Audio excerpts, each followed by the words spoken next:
Hello guys, good afternoon. Kamusta kayo sa araw na ito? Maraming salamat na hindi natuloy ang bagyo at maraming salamat kahit na masama ang panahon, biniview nyo ako. Naka 65,000 views na ako guys, kaya thank you talaga sa mga naka-appreciate ng gawa ko. Pagka nag 100k na ako, masasabi ko ng YouTuber na ako guys. Sana patuloy niya akong papanoorin. Ah, Kahit wala pa akong earnings, okay lang. Guys, ang i-feature ko ngayon ang Hamilton Island. Only the rich people can come here according to my boss. Twice ako dito. Sa Australia ito guys. Ito pala yun, no? Makapunta ka doon pag nag-on board ka ng Fantasy. Yung parang napaka-modern, the aircon ang boat na ito. Ito pala yun. Sa loob ko to kinuha habang on board papunta doon na naka-duty ako. Naka-uniform pa nga ako noon. Twice ako doon pero one time pa lang ako naka-explore sa island na yon. So yon, sabi nga ng pasahero sa akin, "You're very lucky, Marilyn. Only the rich people can come here." Kasi the most expensive island daw yun. Sa Australia yun.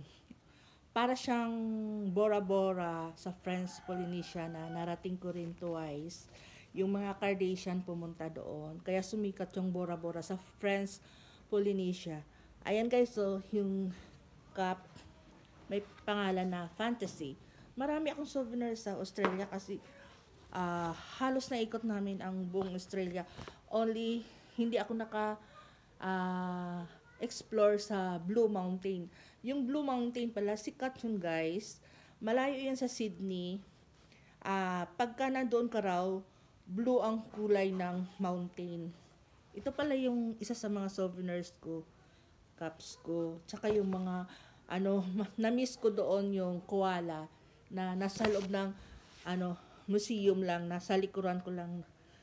Pero walang time pumasok. Then yung, yung mga kangaroo. Sa Melbourne, lumabas ako.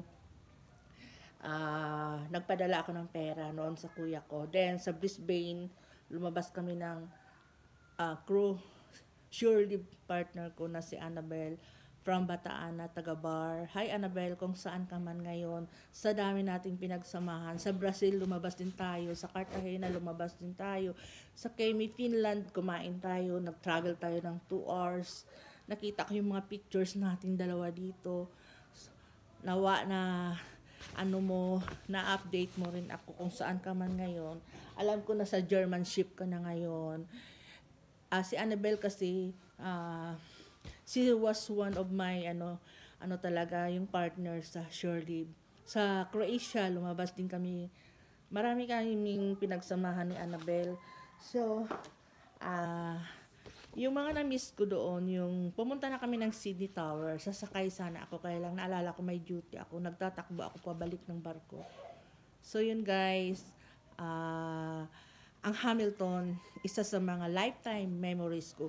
Like sa Santorini din na narating ko, at saka sa Bora Bora, sa New Zealand, then sa yung umakyat kami sa bundok sa Kotor, Montenegro na formerly Serbia and Herzegovina na part ng Russia, kaya lang naghiwalay, nag-separate sila. So yun, ito yung aking feature ngayon. Salamat sa mga nag-review pala. Next time, i-feature ko naman yung Cook Island na sa kakahanap ko ng necklace ko na nabili ko doon sa Pinoy, sa Cook Island.